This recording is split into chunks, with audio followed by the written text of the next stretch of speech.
ici, viens. Il a flippé.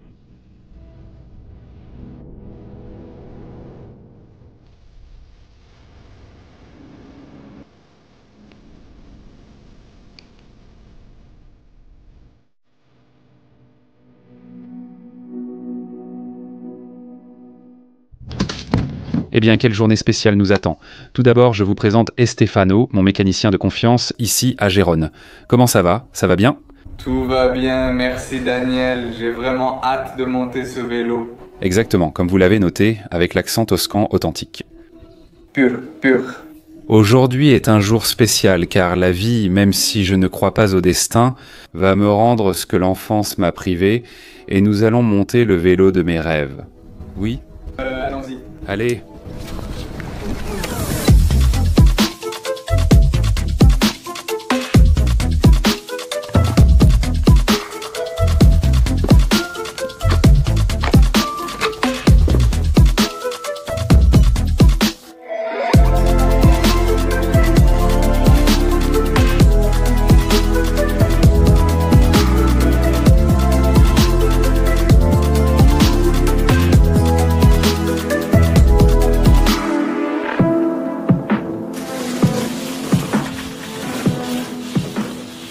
Et frein quand il est vert, tout rigide, Tu vois, vélo tout-terrain et... tu vois, Ici, il y a une histoire que je n'ai jamais expliquée et que peu de gens connaissent, Ross. Les gens me voient sur la chaîne, sur les réseaux sociaux avec beaucoup de vélos, partout. Et ils pensent que j'ai toujours eu beaucoup de vélos ou que j'ai toujours été dans le monde du vélo, alors que c'est tout le contraire. Quand j'étais enfant, à la maison, les choses n'allaient pas très bien économiquement parlant. Et mon père en est arrivé à avoir 3 emplois et ma mère travaillait toute la journée. À 10 ans, j'ai dû m'occuper de mon frère de 5 ans. Et, on vivait juste. Il n'y avait pas de vacances, pas de goûter à la plage et bien sûr, il n'y avait pas d'argent pour une console ou un vélo. Alors j'ai grandi en voyant mes amis et mes voisins apprendre à faire du vélo parce qu'on avait tous un. Moi, je n'en avais pas. Et ce n'est ce qu'à 12 ou 13 ans, ce qui est déjà un âge assez adulte, assez avancé, qu'un voisin, un ami, m'a prêté, je crois que c'était le vélo de son grand frère, je ne sais pas si c'était un Bestegui Hermanos California, quelque chose comme ça. C'est grâce à eux que j'ai appris le vélo. Merci. Sinon, j'aurais peut-être rejoint le lycée sans savoir faire du vélo. Parce que je n'en avais pas. Et heureusement, je crois que à 14 ou 15 ans, mon père... Je crois que c'était une tombola organisée au travail. Quelque chose comme ça. Il a gagné un vélo et c'était le premier vélo qui est entré à la maison. C'était mon premier vélo jusqu'à mes 22 ans, quand on me l'a volé. Je crois que c'est la seule photo que j'ai. Eh bien, un vélo tout-terrain, tout rigide en aluminium, avec des freins cantilévers. Je lui ai même enlevé le logo parce que c'était... peinte à la bombe. Peinte à la bombe parce que, enfin, super pourri. Mais ce vélo, il m'a donné la vie. Parce qu'il m'a appris ce que c'était que la liberté d'aller sur 2 roues au village voisin pour voir la fille qui te plaisait. Je ne sais quoi ni combien. Au début, non. Bien sûr, c'était une taille adulte. Au début, je n'atteignais même pas les pédales. Et mon père m'a mis des cales, tu sais, ces trucs qu'il y avait entre 2 palettes. Il m'en a mis à côté des pédales pour que je puisse y arriver. Oh là là, trop cool. J'avais même honte de sortir avec le vélo, mais avec elle, j'ai appris... Oh là là, je l'ai eu jusqu'à mes 22 ans, jusqu'à ce qu'on me la vole. C'était le meilleur vélo que j'ai eu, car c'était mon premier. Ensuite, il y en a eu d'autres. Plus tard, je me suis passionné pour le tri en lot. J'ai pu m'acheter un vélo en aluminium avec une fourche en carbone. Tu sais, waouh mec, c'est incroyable. Tu sais, la fourche en carbone. Et celle-là, je l'ai achetée de 15e main. Ensuite, il y a eu les compétitions de vélo tout-terrain. Celle-ci m'a été proposée par Sam, qui était le propriétaire de l'endroit où je faisais mon stage de mécanicien. Ça, c'était bien plus tard. Mais d'une certaine manière, j'ai grandi avec la frustration de voir ces gamins s'amuser dans le parc. À cette époque-là, il n'y avait pas de portable ni rien, tout était physique. Avec le vélo, en faisant des circuits, en sautant je ne sais quoi. Et moi, je n'avais pas de vélo, je ne pouvais pas. J'y allais en skate, tu sais. Et je ne crois pas au destin, ni rien de tout ça, mais c'est comme si la vie me l'avait rendu maintenant. Elle me l'a rendu tout d'un coup, tu vois. Tu m'as enlevé les mots de la bouche. J'allais justement te dire, c'est comme la vie, non que tu passes d'une enfance avec un rêve de, tu sais, de voir tout le monde avec des vélos, mec, et toi, tu ne pouvais pas en avoir un. Et regarde maintenant, c'est génial. Aussi, grâce à tout le travail que tu as fourni, tout ce que tu fais. Oui, personne ne m'a rien donné, évidemment. Beaucoup de travail derrière. Tu as l'opportunité de, putain, tester tous les vélos qui peuvent sortir ici, tous ceux qui sortent, tu sais. Mais c'est comme un rêve, monter le vélo qu'on va monter aujourd'hui. C'est un rêve, c'est le rêve de ce gamin qui n'avait pas de vélo. Maintenant, à 37 ans, je vais le réaliser, la crise de la quarantaine. Et c'est pour ça que j'ai choisi chaque composant, le cadre, tout. Tout est parfait. Tout ce que j'aime, ce que je pense qui sera le plus adapté pour moi. On va voir. Une fois qu'elle sera montée, je te dirai si j'ai eu raison. Bon, on va voir.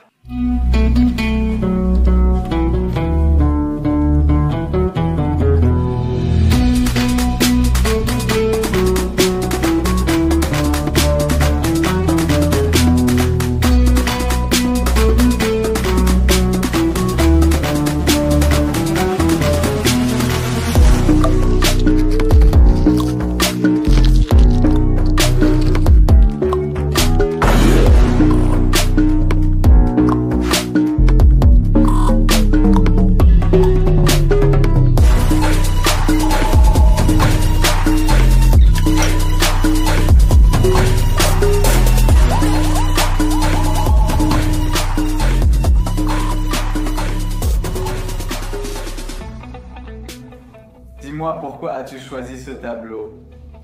Ah, ça, les gens peuvent penser le contraire, mais choisir un vélo pour moi, je crois que c'est plus compliqué que pour un utilisateur normal.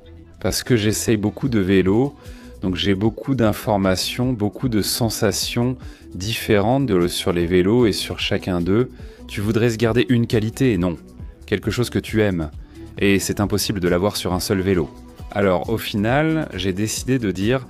Regarde, le vélo de mes rêves sera le plus équilibré possible. Non seulement entre aéro et grimpeur, mais aussi entre rapide et confortable. Je me consacre davantage aux longues distances et me sens bien lors des cyclosportives et des courses de 200 km. Je suis en train d'approfondir là-dedans, donc j'avais besoin de quelque chose qui ne soit pas seulement rapide, mais mais sur lequel je puisse passer de nombreuses heures dessus. Et parmi tout ce que j'ai pu essayer sur route ces 2 dernières années, il y a l'Orum Magma. C'est celle qui m'a paru la plus équilibrée, dans ce sens-là. Et puis, le style esthétique classique, c'est quelque chose que j'aime. Je n'ai rien contre les bretelles basses, mais j'ai toujours aimé les bretelles hautes. Bien sûr. Je ne sais pas, tout ça m'attire. Et toi, tu penses que j'ai eu raison? Ah oui, je pense que c'est un vélo très simple, mais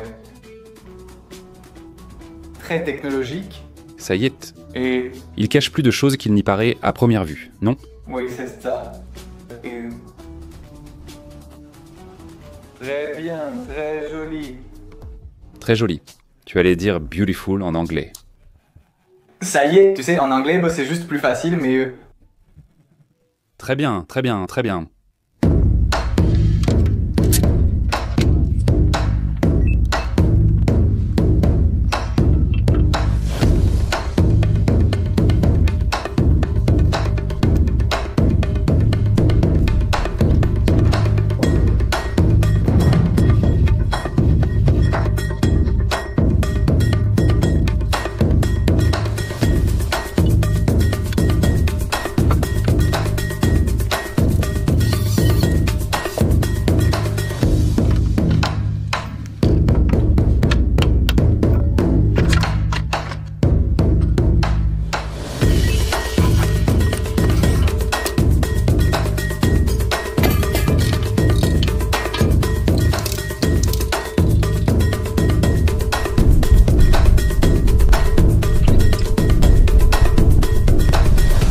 Au moment de la production, un ouragan de vent s'est levé ici.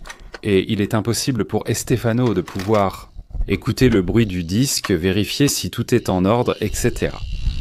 Même ça nous inquiète que le vélo tombe de ce côté, alors on va chercher refuge contre un mur de machine can poly pour finir de monter le vélo. Bien, On la bouge, Stéphano?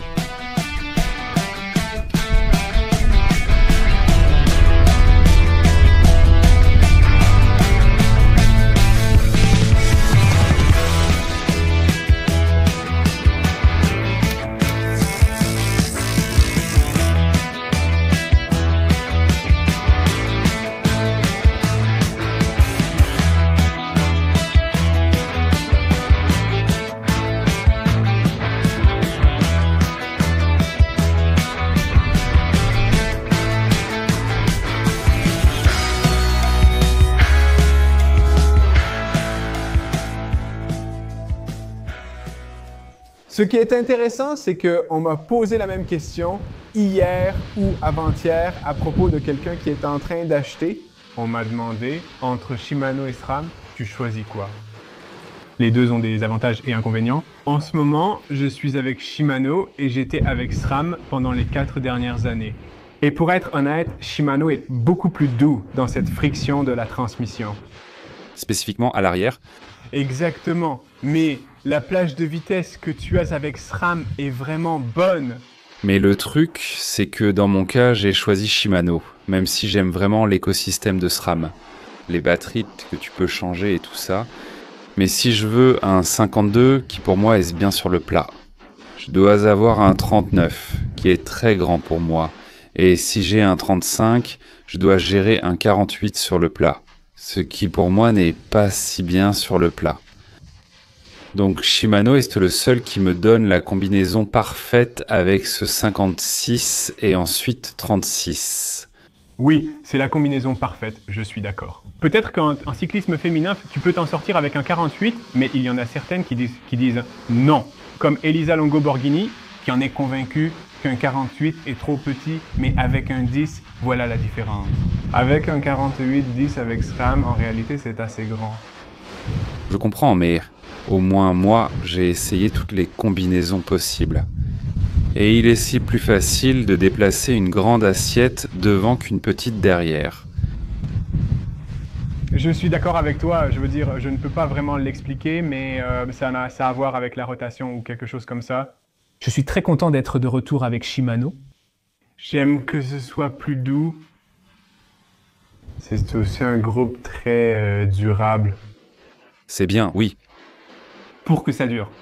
Je suis content qu'on soit d'accord. Oui, c'est très bien. Il y a aussi quelque chose avec la partie supérieure des freins. Oui, l'ergonomie. Oui.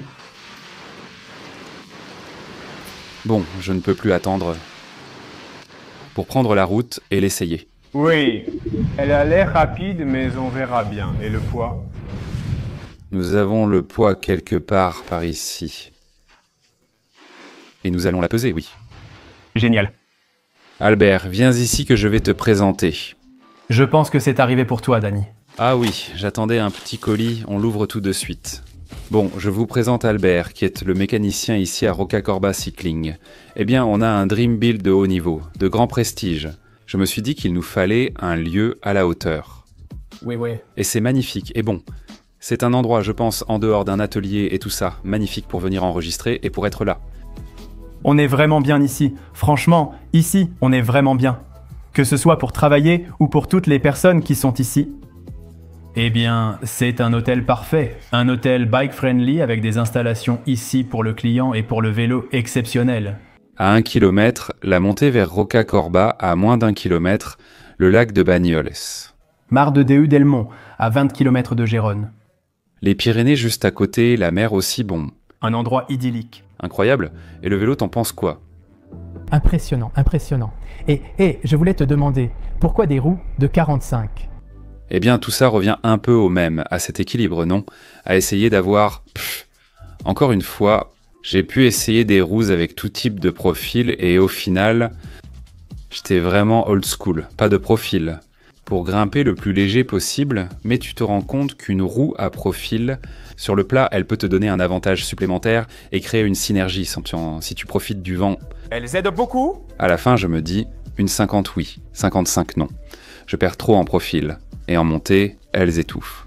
Mais un 45, c'est parfait. Et ces Speed 6 sont des 45, elles ont un profil 21 mm de largeur interne et 1200 et quelques grammes. Cette roue est super bien équilibrée. Et si je cherchais l'équilibre parfait, je pense que c'était le plus approprié. Et visuellement, elles sont spectaculaires. Je pense que ça se rend même bien avec ce pneu de 30 mm qu'on a monté. Là, je prends un peu de risque, parce que j'ai toujours roulé avec du 28 au maximum. Mais bon, j'ai fait toute l'évolution. 21, 23, 25, 28. Eh bien, écoute, si ceux du Tour roulent avec du 30, allons-y, essayons-le. Bien sûr. Au minimum, on descendra plus sereinement. Bien sûr que oui, bien sûr.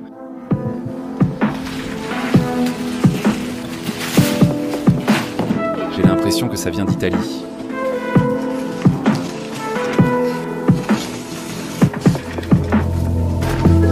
C'est ce qui manquait pour compléter la première. D'abord, je les donne à Estefano pour qu'il termine de les monter, puis on la teste avec les pédales, ce qu'on n'a pas encore fait. Allez, c'est complet. Bien sûr, Tu sais pourquoi ça s'appelle O-Room? non parce que c'est une question. C'est une question que j'ai posée lors d'une interview.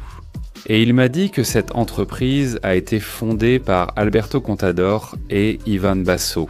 Et il voulait préciser que ce n'est ni Contador ni Basso. Basso a une marque. Eh bien, il voulait quand Rome soit comme propre. Mais le vélo n'appartient pas à Basso. Non, non, non, C'est une famille italienne, une petite famille italienne. exactement. Oui, c'est la marque 68. Je ne sais pas. J'ai la balance là-bas. Nous avons juste besoin d'enregistrer un peu plus et ensuite nous irons à la balance. Entre 6 et 8. Qu'en penses-tu? Nous venons juste de dire du café pendant tout le voyage. Encore une fois, c'est comme ça que Rome le fait. Je pensais que j'étais en dessous du poids. Parfait, ce n'est pas super serré.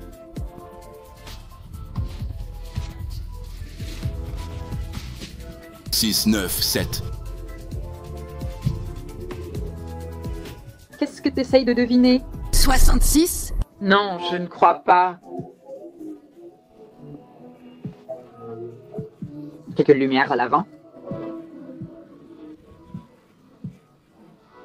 Je devrais le savoir. Si tu ne trouves pas, alors je ne sais pas.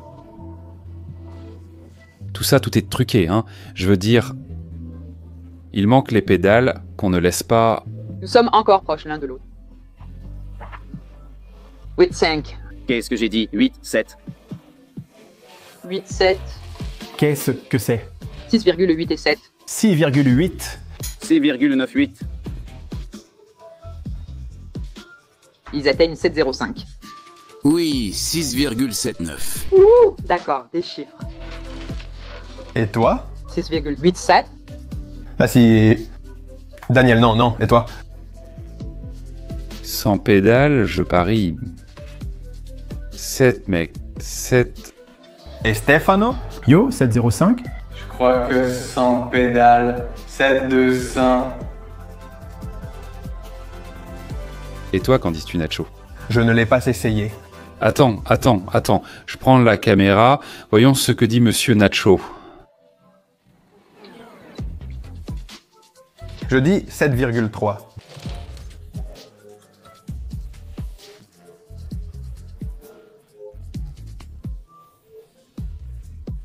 Bon, allons-y, non.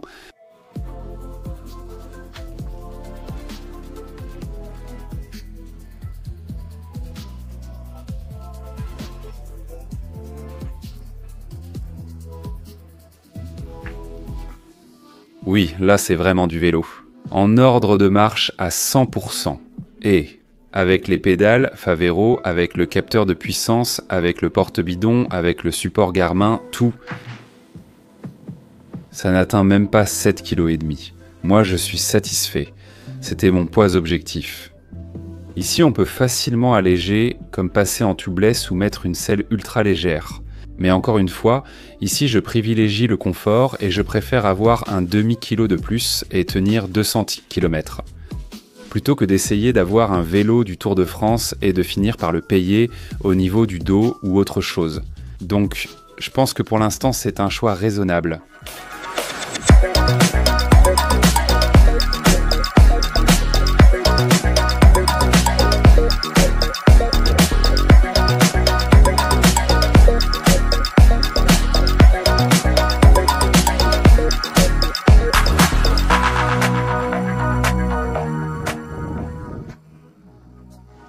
Maintenant, il est temps de se détendre. D'accord. Non, Vous êtes bien amusé ou quoi? putain, oui, c'est bon. C'est cool, non? Oui, c'est toujours agréable de monter un nouveau vélo, surtout quand tu le montes avec toutes les petites pièces que tu veux. Avec tous les petits détails. Putain, oui, c'est beau, mec. Et maintenant, je suis comme le petit garçon que j'étais et qui avait envie de faire du vélo. Eh bien, j'ai hâte de l'essayer. Mec, trop cool. Bon, voyons ce que les gens disent dans les commentaires. Qu'en pensent-ils? S'ils pensent que j'ai eu raison ou pas, c'est sûr qu'il y aura des gens qui diront que je me suis trompé. C'est sûr qu'il y en aura qui diront que quelques-uns que j'ai eu raison. Moi, je vais l'inaugurer. Je vous raconterai dans les prochaines vidéos. Si tout se passe bien, on commence déjà cette semaine le cyclotourisme avec elle, donc... Ça va être une petite semaine d'essai. Super. Bon les gars, on va profiter de la vue. Reposez-vous bien. Ciao.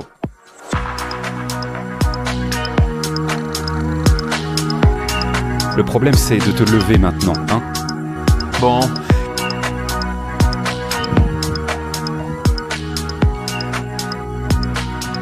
La toque.